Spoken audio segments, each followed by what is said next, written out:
Hello everyone, welcome to my channel Chemical Engineering Knowledge.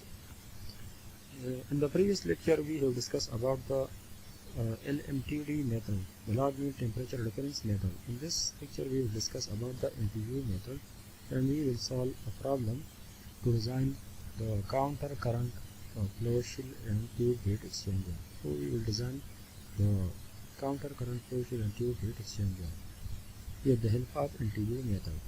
So this is a counter current flow shield and tube heat exchanger. The cold fluid is flowing inside the tube. This is a tube. This is a tube. The inlet temperature of cold water is 20 degrees centigrade. So this is the 20 degrees centigrade. 20 degrees centigrade. The mass flow rate of the cold water which are flowing inside the tube is 1.2 kilogram per second, and the hard geothermal fluid is flowing inside the shield. So this is the hard geothermal fluid that is flowing inside the shield. It is flowing inside the shield. The hard geothermal fluid is flowing inside the shield. This is the shield side, and it is a counter current flow shield and tube heat exchanger. Now the inlet temperature of the hot water is the hard geothermal fluid inlet temperature is 160 degrees centigrade, and the mass flow rate of the hot fluid is 2 kilogram per second. The inlet temperature of the cold water is 20 degrees centigrade, and the outlet temperature of the cold water is 80 degrees centigrade. The overall heat transfer coefficient is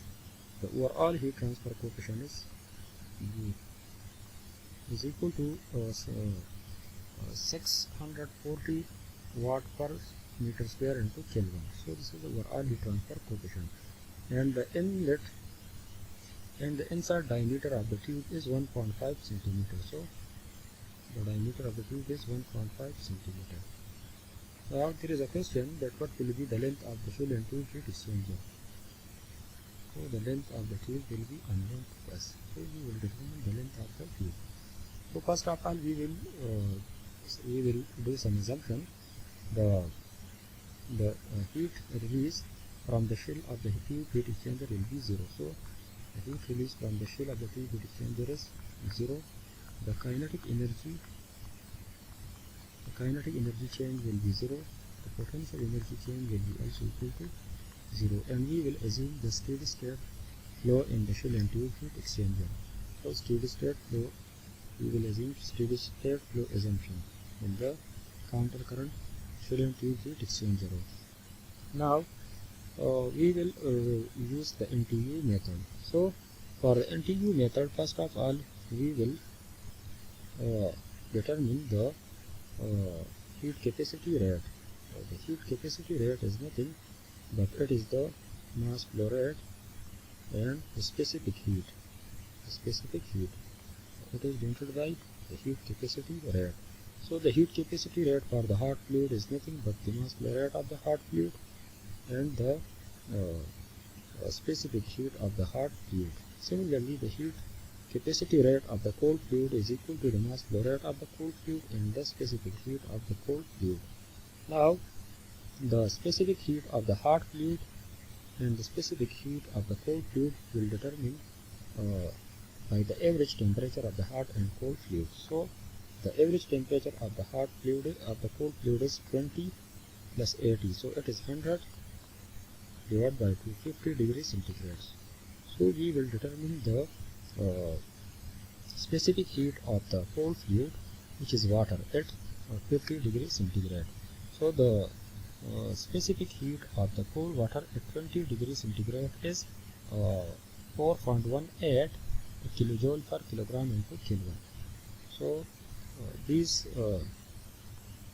specific heat can be obtained from various tables and from various graphs. So the specific heat of water at 20 degrees centigrade at 50 degrees centigrade will be equal to 4.18 kilojoule per kilogram into Kelvin.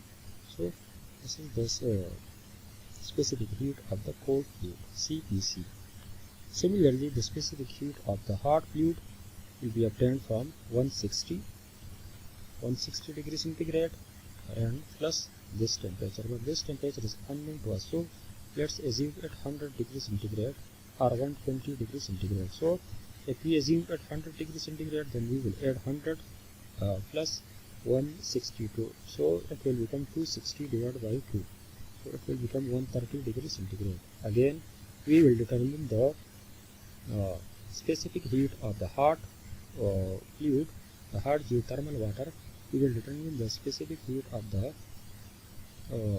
hot geothermal water at 130 degrees centigrade from various tables. So the specific heat of the hot fluid at 130 or 140 degrees centigrade is about 4.31 kilojoule per kilogram into Kelvin. So 4.31 kilojoule per kilogram into Kelvin. So now from the specific heat we can obtain the capacity rate CH and CC. So the mass flow rate of the hot fluid is given to us. The mass flow rate of the hot fluid is 2 kilogram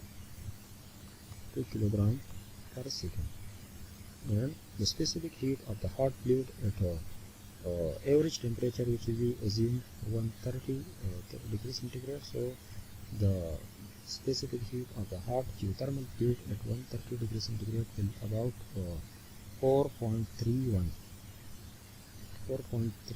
kilojoule per kilogram into Kelvin. So this kilogram will cancel with the kilogram, and this will give us the heat rate. So the heat rate of the hot fluid. So the heat rate of the hot fluid will be it will about, let me simplify this relation. So it will about 8.62 kilowatt per Kelvin. So 8.62 kilowatt. This kilojoule divided by second will be give us kilowatt per Kelvin. Similarly, the heat rate of the cold fluid, which is CC, will be obtained from mass flow rate of the cold fluid and the specific heat of the cold fluid. So the mass flow rate of the cold fluid, again it is given to us 1.2 kilogram per second, and the CPC for the cold fluid at 50 degrees centigrade. At 50 degrees centigrade will about 4.18 kilojoule per kilogram into Kelvin. Kilogram will cancel with kilogram, and 4 multiplied by 1.2 will give us 5. It will give us about 5.02 kilowatt per Kelvin. Now this is the CC. So the heat capacity rate of the hot fluid is 8.62, and the heat capacity rate of the cold fluid is 5.02. So in these two heat capacity rate, the CC value is smaller than CH value. So the CH value is 8.62, but the CC value is 5.02. So the small heat rate, we will use the small heat rate. So this heat capacity rate, heat capacity rates are CH. One heat capacity rate is CH and the other heat capacity rate is CC. So we will use the small heat capacity rate relation. So the small heat capacity rate relation from these two data is this one, 5.02. So we will use CC is equal to C minimum. So the C minimum will be equal to the CC, the heat capacity rate of the cold fluid is equal to 5.02, and it is equal to C minimum heat capacity rate. So we will use it CC in this problem. So then after that we will get So after determining the C minimum, we will this is the C minimum, and the C maximum is the heat capacity rate of the hot fluid, which is 8.62 kilowatt per Kelvin. This is also kilowatt per Kelvin, kilowatt per Kelvin, kilowatt per Kelvin, kilowatt per Kelvin. So again, this is C minimum and this is C maximum. So the ratio of C minimum divided by C maximum is nothing but it is the capacity ratio.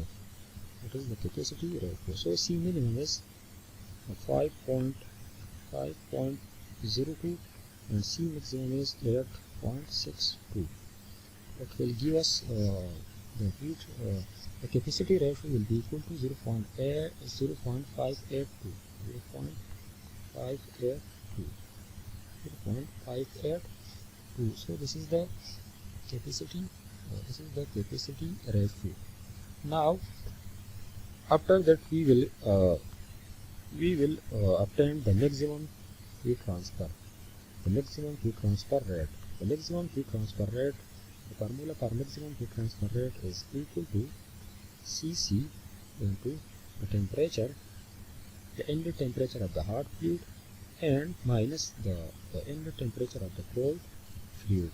So the maximum temperature difference in the shell and tube heat exchanger is given by this two temperature difference value. So the maximum temperature, if you see this, the maximum temperature, the cold fluid entering at 20 degrees centigrade and the hot is entering at the 160 degrees centigrade. So the hot fluid inlet temperature minus cold fluid inlet temperature. So the hot fluid inlet temperature, this is not outlet, but this is the inlet. Hot fluid inlet temperature and the cold fluid outlet temperature. So we will get the maximum heat transfer rate in the heat exchanger. So the Cc in this case is C minimum, and the hot fluid inlet temperature is 160. Hot fluid inlet temperature is 160 degrees centigrade, and the cold fluid inlet temperature is 20 degrees centigrade. So, and the C minimum value is 5.02 kilowatt per Kelvin, and this is 140 degrees centigrade. Again, we can say that 1 degree centigrade is equal to 1 Kelvin. But this cancel with this cancel with this. So again, it is equal to 5. If we multiply 5.02 with 140, we will get 702.8 kilowatt. 702.8 kilowatt. This is the maximum heat transfer rate in the shell and tube heat exchanger. This is the maximum heat transfer rate. Now, after that, we will obtain the actual heat transfer rate. Actual heat transfer rate in the heat exchanger. So, actually, the heat is transferring from the hot fluid to the cold fluid. In this heat exchanger, the heat is transferring from the hot fluid to the cold fluid. The actual heat transfer. So, the actual heat transfer is nothing but it is the transferring of heat from the hot fluid to the cold fluid. So the actual heat transfer relation is the mass flow rate of the cold fluid, specific heat of the cold fluid, and the temperature difference of the cold fluid. So the temperature at the outlet of the tube and minus the temperature of cold fluid at the inlet of the tube. So the mass flow rate of the cold fluid is again, it is given to us 1.2 kilogram per second. 1.2 kilogram per second. And the specific heat of the cold fluid value, this value is obtained at 50 degrees centigrade, and its value is 4.18 kilojoule per kilogram into Kelvin. And this temperature difference is 80 minus 20, again, which is 60 degrees centigrade. 60 degrees centigrade. unit conversion, 1 degree centigrade is equal to 1 Kelvin. This cancel with this cancel with this, and the kilogram cancel with kilogram. So kilojoule per second is kilowatt. So again 1.2 multiplied by 4.18 multiplied by 60, and this is the kilowatt.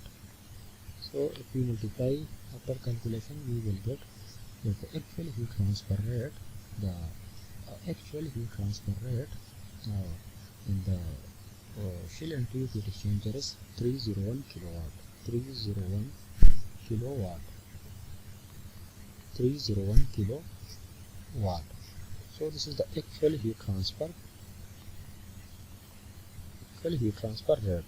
So this is the heat transfer which is going from the hard geothermal liquid to the cold water which are flowing inside the tube. So this is the heat transfer.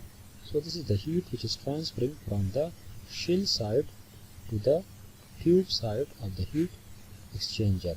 So this is the actual heat transfer.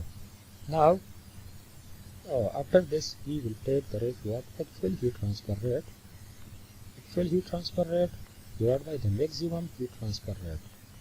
The maximum heat transfer rate, and the ratio of actual heat transfer rate divided by the maximum heat transfer rate will give us the effectiveness of the heat exchanger. It is written by this one.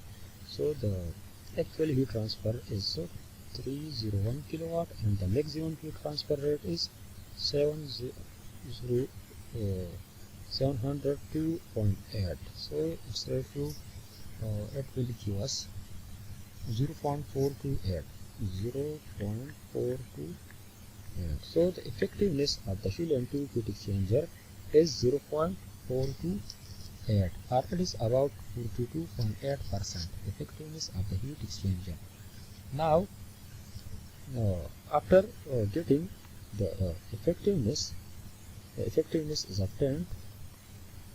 After getting the effectiveness, we have obtained the effectiveness. Now after that we will come to the graph. This graph is about the Shell NTU heat exchanger. Shell NTU heat exchanger. So the C minimum. This graph is about the Shell NTU heat exchanger, the counter current flow Shell NTU heat exchanger. This ratio gives the C minimum divided by C maximum, and the value of C minimum and C maximum, or the ratio of C minimum divided by C maximum, which is the capacity ratio. So the capacity ratio of this line is 1. The capacity ratio of this line is 0.75. The capacity ratio of this line is 0.5. The capacity ratio of this line is 0.25, and the capacity ratio of this line is 0. So the capacity ratio we have already obtained. So first of all we will obtain the capacity ratio, and then we will get and after that we will obtain the effectiveness of the heat exchanger, and then from the capacity ratio and the effectiveness, from these two values we will obtain the number of transfer unit, NTU, because NTU, number of transfer unit, is a function of capacity ratio and the effectiveness of the heat exchanger. So the C minimum divided by C maximum ratio, in this case we have obtained the C minimum divided by C maximum. The ratio of these two quantities is C minimum divided by C maximum. This one. This is the C minimum divided by C maximum, 0.582. 0.582. This is the capacity ratio. So the capacity ratio is given to us. We have obtained it from C minimum divided by C maximum, and we have already obtained this value also. This is the effectiveness, which is 42.8%. So these two values obtained. So after that, these two values we will come to this graph. So the capacity ratio is in this case is 0.582. So C minimum divided by C maximum is equal to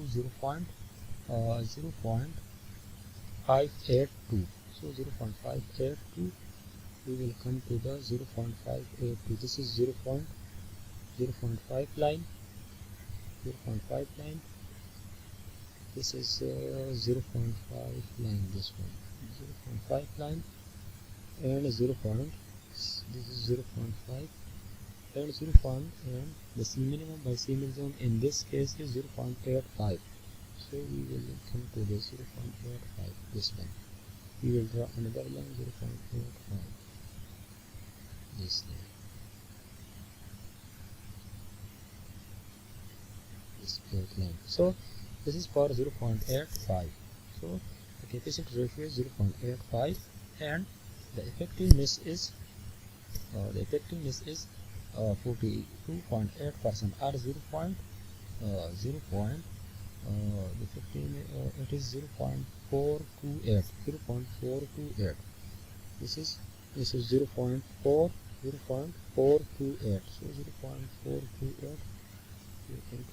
We will come to this. So again, come to this side, come to 0.428, and then come to the 0.58 line, this line, and then come to the NTU. This will give us the NTU. So number of transfer unit. In this case, the number of transfer unit is about in this case it is about 0.6. So the number of transfer unit in this case is about 0.65. So 0.65 NTU, 0.65. Number of transfer unit is 0.65. So now after getting the number of transfer unit, we will use a relation that the number of transfer unit is equal to surface area of the tube, and the surface area of the tube, and the overall heat transfer coefficient divided by C minimum. So C minimum. So this value we have obtained this value. This value is given to us. This value is also given. So we will obtain the surface area of the tube.